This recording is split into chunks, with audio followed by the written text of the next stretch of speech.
Welcome to my first uh, workshop vlog, I guess.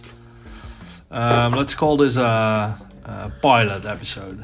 I'm not sure that if this is something I am able to keep up recording vlogs or whatever. But today I had some spare time and I was like, let's do some small jobs on the car, film that, and see how much extra work it is. Since got a lot of questions from my followers on Instagram or Facebook or whatever. It's why don't you start a YouTube channel? Well, I have a YouTube channel, but I hardly ever post anything. So it's I know it takes a lot of time to properly edit a video. So I'm trying to find a middle way in this with some easy editing, simple editing, no fancy stuff, just me recording stuff. Cut some pieces out that's not necessary, add some music, a little voiceover, and well, maybe that's doable, I don't know, we'll see. So yeah, day starts with cleaning up the workbench, opening the door, and there it is, the low Volvo. But first, more cleaning.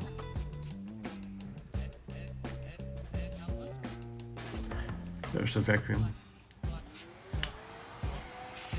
Chips all over the place. But also my garage door doesn't really close that well, so often leaves and stuff like that blow in. It's getting full, so leaves are falling. So this is how most of my days start. Most of the days end by throwing in all my tools back on the workbench. That's why most days begin with cleaning. I'm not the kind of guy that cleans up everything when he's finished. Mostly when I'm tired, I just keep going a little bit more, and then I'm not feeling it to start cleaning also. So that's like I'm going to do that tomorrow or next time when I'm in the workshop. So cleaning, but cleaning is important, especially with all the machining tools. It's one of the basics. So this is like not very thorough cleaning, but just the basic vacuuming. So yeah, when that's done, we'll get working on the car. Today's the plan to make I don't know how to call it. A through plate is the word I have in mind. So yesterday, my friend Davey from GLT Welding welded 4 hose pillars to a nice plate of stainless steel. In the background, you see me tracing the shape of the original plate that covers the fuel pump assembly, I think. So if you have a Volvo 245 station estate, in the back underneath all the carpets and stuff, there's this plate that I have there in my right hand. But that plate is obsolete now, since it normally only is a through plate for some cables for the speedometer sensor and power feed for the in-tank pump. So original 240 fuel system has 2 pumps, one in the fuel tank and one on the outside, that's underneath the car, on the left hand side of the car, underneath the rear seat, sort of. So that shape that's in the plate that I'm now cutting out of the sealing rubber, I think, that's the plate that of that shape is the shape that's the hole that it's in the actual car. So when I cut the shape out like this, the hoses can get through, and the plate seals off from the outside of the car. So when I'm driving through rain or whatever, or and rain doesn't get in, wind doesn't get in. So I've been driving around without any plate at all for the past few days, and that's the exhaust smells, since there's a little bit of plastic on it and it's new. So it gets hot and it smells. And the exhaust fumes also get inside the car through that hole. So I want to close that hole off. So that's what I'm doing here. So now the gasket, let's call it a gasket, is finished. So at least the inside. So yeah, the radius of the outside corners is not exactly the same as I had before. So I'm marking this so I can cut it out with the utility knife later.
So yeah, now I'm going to mark out the corners. So the original blade only has 2 mounting points on each opposite corners. So that makes it directional. Could have drilled more holes, but I'm like, meh, 2's enough.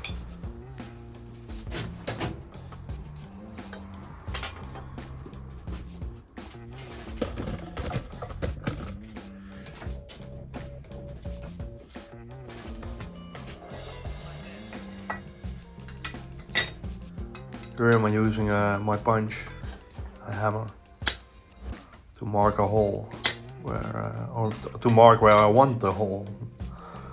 So this is done to prevent the drill bit in the drill from wandering off. So you make like a small indentation in the steel that centers the drill bit. So.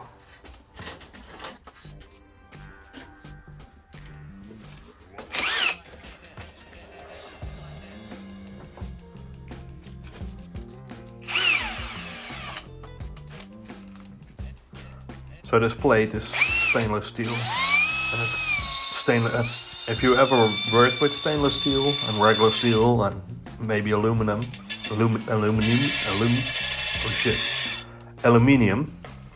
then you'll know that stainless steel is very, very hard, and it's hard to machine to cut.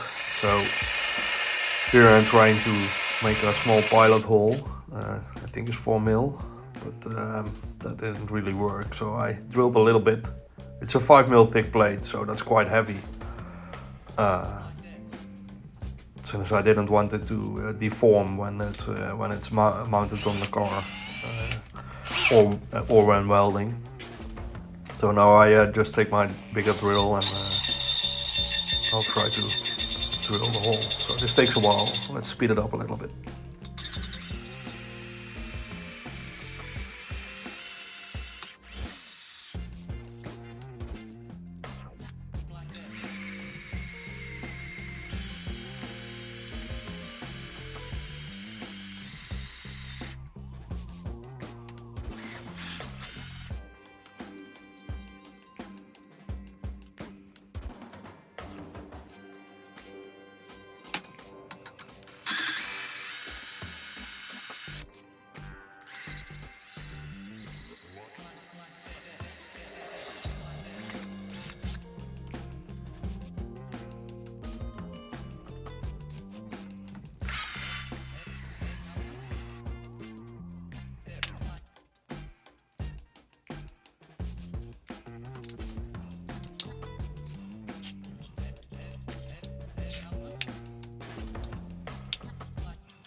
What I didn't know here was that I made a little mistake. I had the order of the holes backwards in my head, so, but I'll find that out later when I'm actually mounting the plate in the car. You'll see.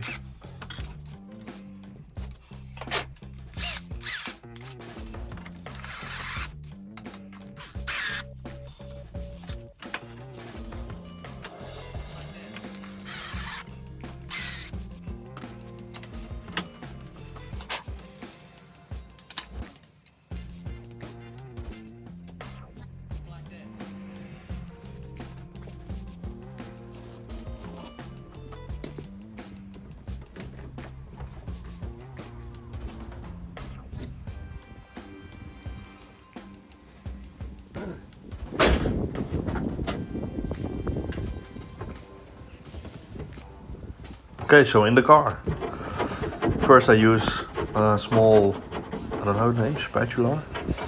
I'm not English, I'm just a Dutch guy. Knows a few English words, but not all of them.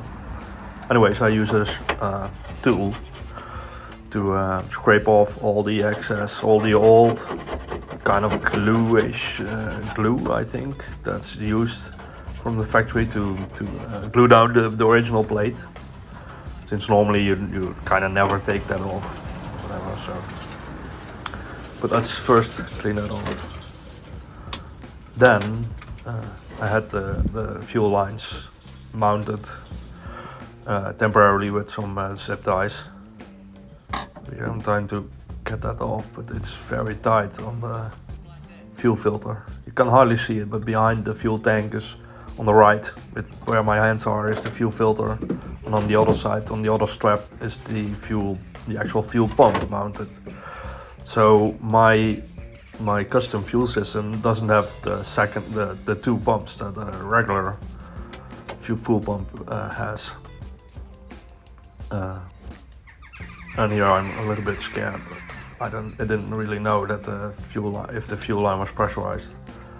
I was quite certain that it wasn't, but still, it's still always a little bit scary to just cut a fuel line. Anyways, it wasn't any pressure, so no problem with that at all.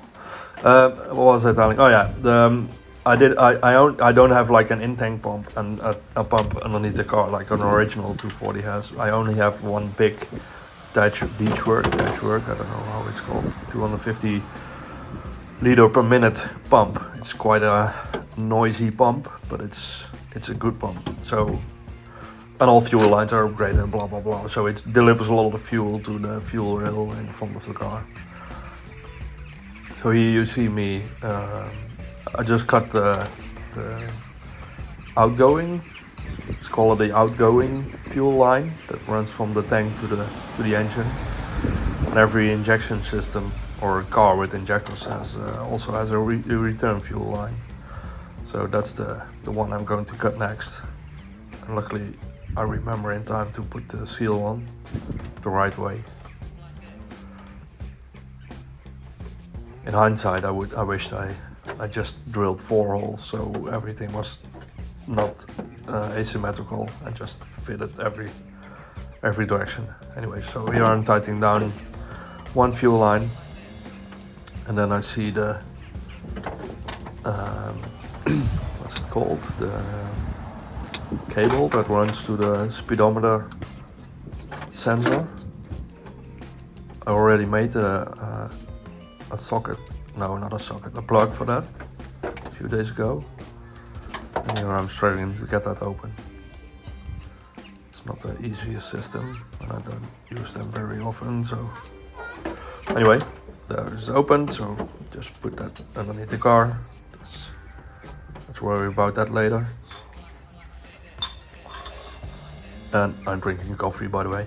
That's maybe you hear the coffee cup. Anyway, here I'm cutting the return line. I was very certain that there was no pressure on that either, but it still had some fuel in it, so, and then it all went back in the tank. So here you see me struggling a little bit, adding a hose clamp.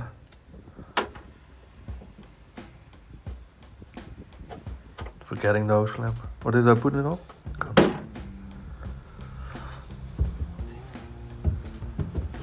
Oh yeah, the hose clamp was too big, so I had to get out of the car, back into the garage, check my assortment of hose clamps, get the right size. That's what I checked on the other side of the fuel line, since if it fits there, it will probably also fit on the other side. Run back, crawl back into the car, and then and there I am back.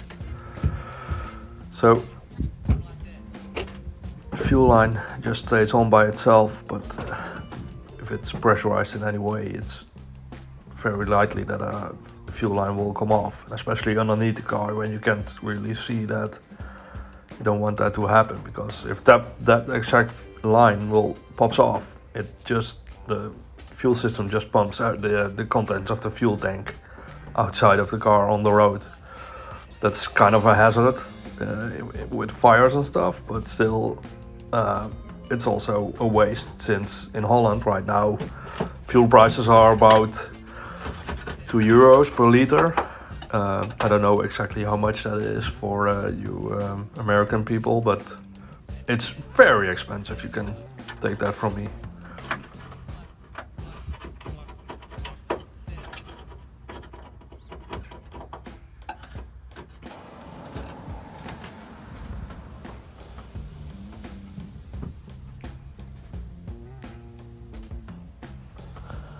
So at this point I'm trying to fasten the new throughput, but with some, I don't know what's it called, but bodywork screws. I don't know, but it's first thing that came into mind. But as you will see later, it doesn't really work. It's not this plate should be clamped down really firmly to make sure the rubber seal actually seals something, and it's not still coming fumes and stuff and debris coming into the car. So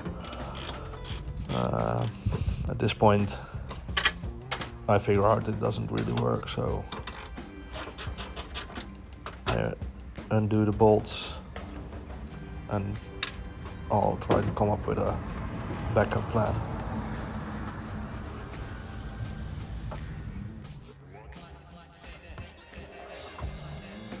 So plan B. My second favorite way to fasten stuff to cars is to use, I don't know what's it called, but it's got rivnuts. Yeah, it's rivnuts, I think, in English. So you can see me drill a little bit bigger holes here. I'm very professional deburring with a wrench that was close by.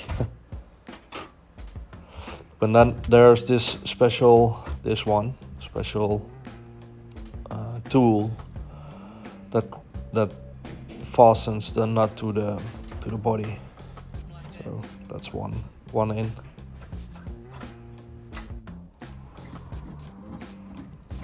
And the second one in by the powers of editing. Now it's time to glue down. So I had some like generic rubber sealant that I used in a previous project. And here I'm trying to get it out of the tube, but it's not coming, so time to cut again in the video. So yeah, then I decided just to remove the funnel from the tube. So in hindsight, I probably should have better saved this part for the last, because in the end all my hands and my elbows and the back of my head and everything was covered in this sticky stuff.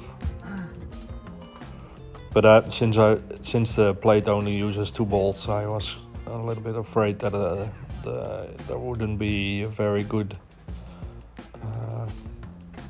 seal between the plate and the body, since the body is not quite flat underneath the rubber gasket. So I added some extra sealant just to make sure it doesn't leak.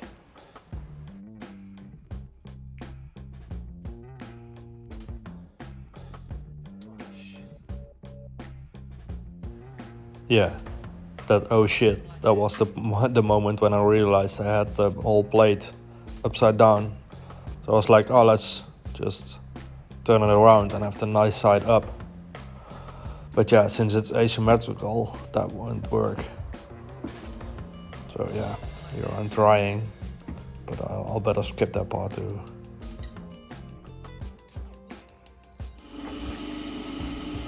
Yeah, the problem was that one side was nice and polished, the other side wasn't. So here I am at my really big wire wheel, polishing the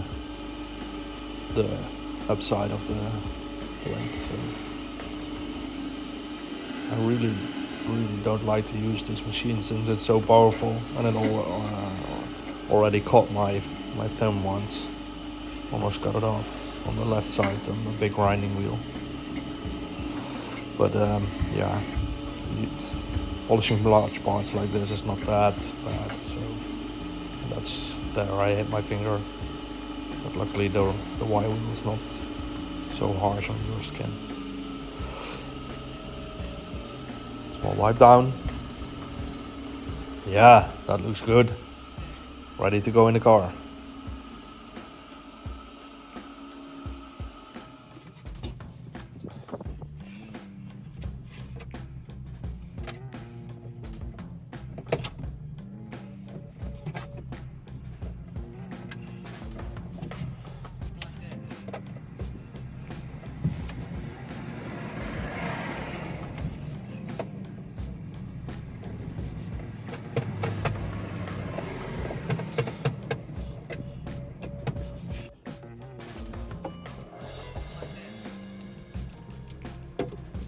So yeah, this is a little bit of boring part, so I fast forwarded, well not fast forward, I made it a little bit faster. So I cut the main fuel line to size, add a hose clamp. Don't forget to tighten that down. That would be really me to drive around with loose hose clamps. And then it's time for the P-clip assortment. And something I really like to do is to make sure there are no lines or other stuff flapping around. So everything needs to be tightened down as much as possible. And also it's a little bit more pretty. Well, not a little bit, it's way prettier when you're using P-clamps. So another rev nut.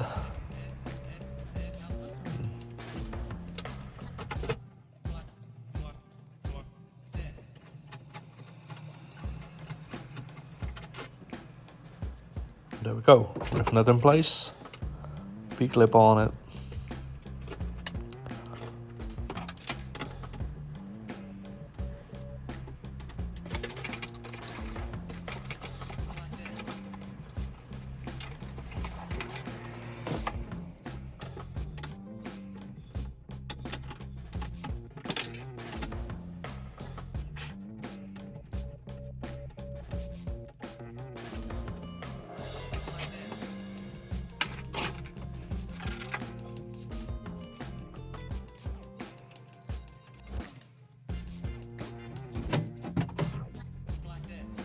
So next step, the fuel filler cap hole.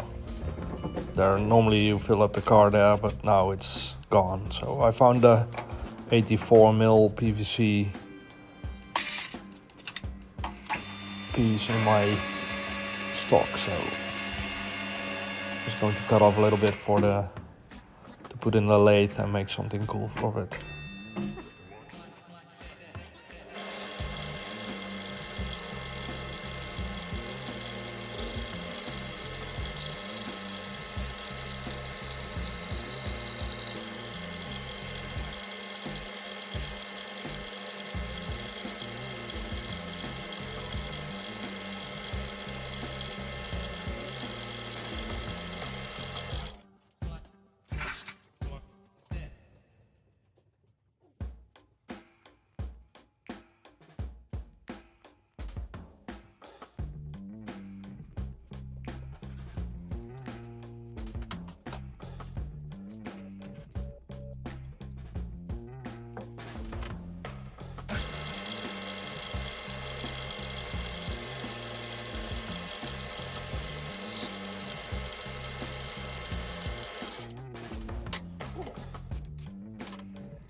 You can see me try to get a nice finish on the PVC, but PVC is so soft and hard to machine in a way that it doesn't really leave a nice finish. So let's try with some sanding paper on a slower speed, just to make sure I don't lose my fingers. But anyway, since you're probably not going to see this part a lot, it's not very crucial to be pretty. And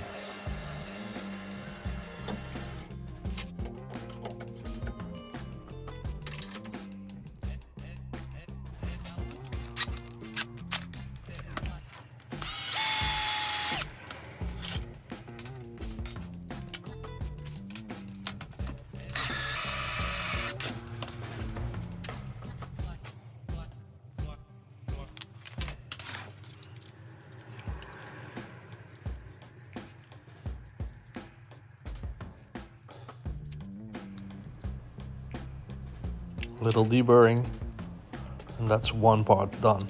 Let's see if it fits. Fits like a glove. But then the hardest part, I needed to find something to fasten this plate on the back side. You can see here. So there wasn't really something that I could use without welding something to the body of the car. So I found something aluminum, because that's my favorite material to work with. That was slightly bigger than the front plate, and also it was thick enough to have a recess for the front plate to fall into and be used to tighten everything down. So yeah, this is a piston from a B230 engine, like a Volvo engine, the famous red block engines. So you can see me putting in the external jaws, inside jaws, external, or whatever, the other jaws in my lathe. And then yeah, it's first thing is to part off the part of the piston that we are going to use. So let's fast forward a little bit, because this takes a long time.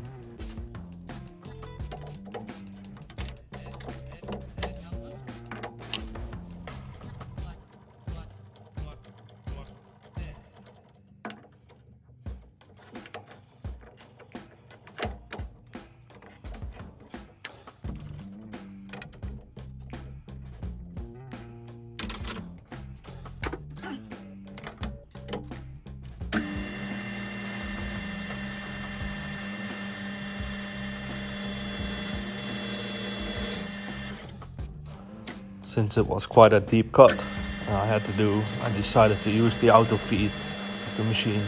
So I turned down the machine to a little slower auto feed, since the parting off tool is a little bit, you want to be a little bit safe with that, and don't use too high of a feed, since when it jams up, it can break the tool easily, or you break your workpiece, or even the whole machine if you're really unlucky. So you can see me with my hands on there, the feed on and off. So sometimes when I'm parting off parts, I use a little bit of cutting oil, just to make it a little bit smoother and make sure the chips don't pile up and jam, and in the end to break the tool.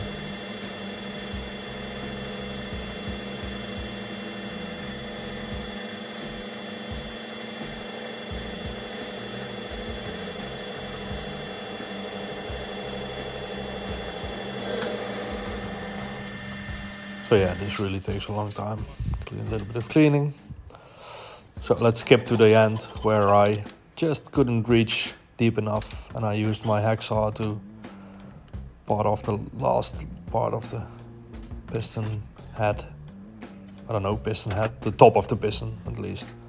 So it's still a little bit hot, so let's put it in a machine and make the recess and make it pretty.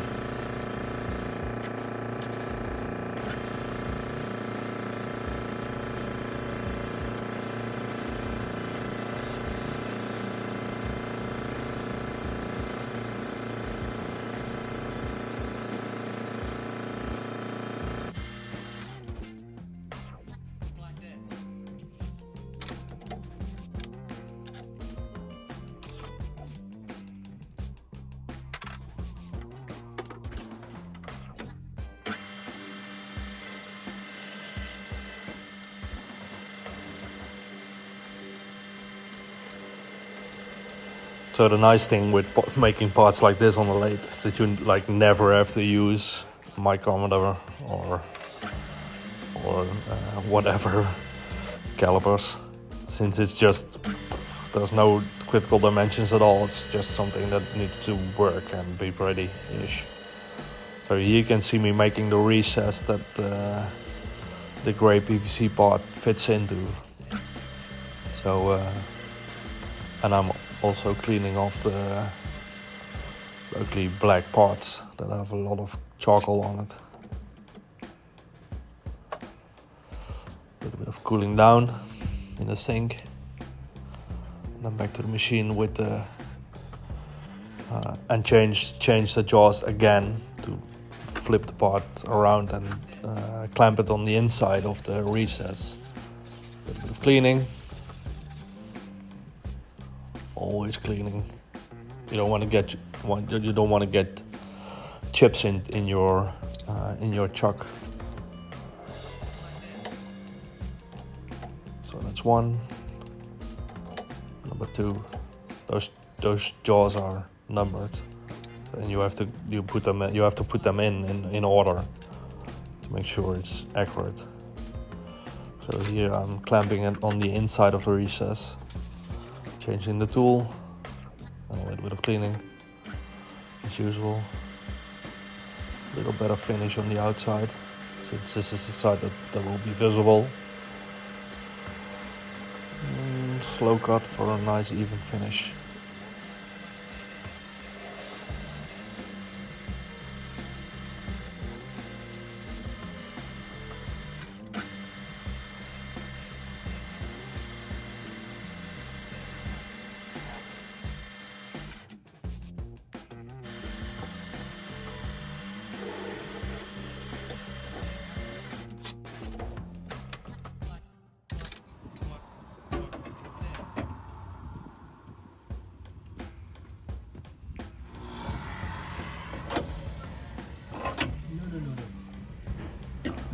This was a little bit of fiddling to get to mount these discs, since I couldn't reach it on the inside and the outside of the car all at once. So I had to like very carefully put on a washer and a nut, and then it falls and I have to fiddle it back. But in the end I got the nut on like really like a little bit, then I could go outside and reach with the tools. That just made my arms long enough to reach it on both sides together.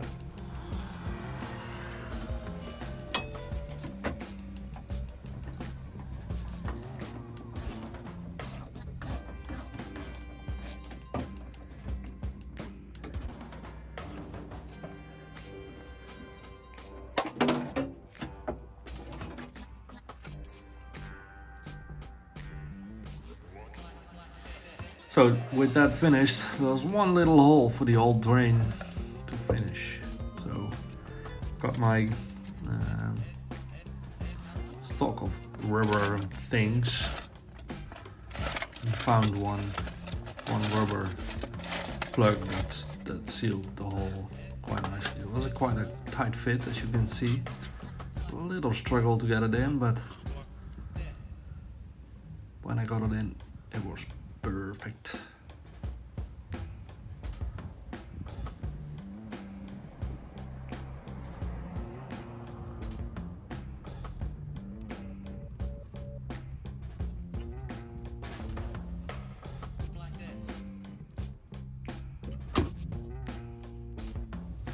So there's only one big gaping hole left. That's where the old filler neck went through the body to the fuel tank.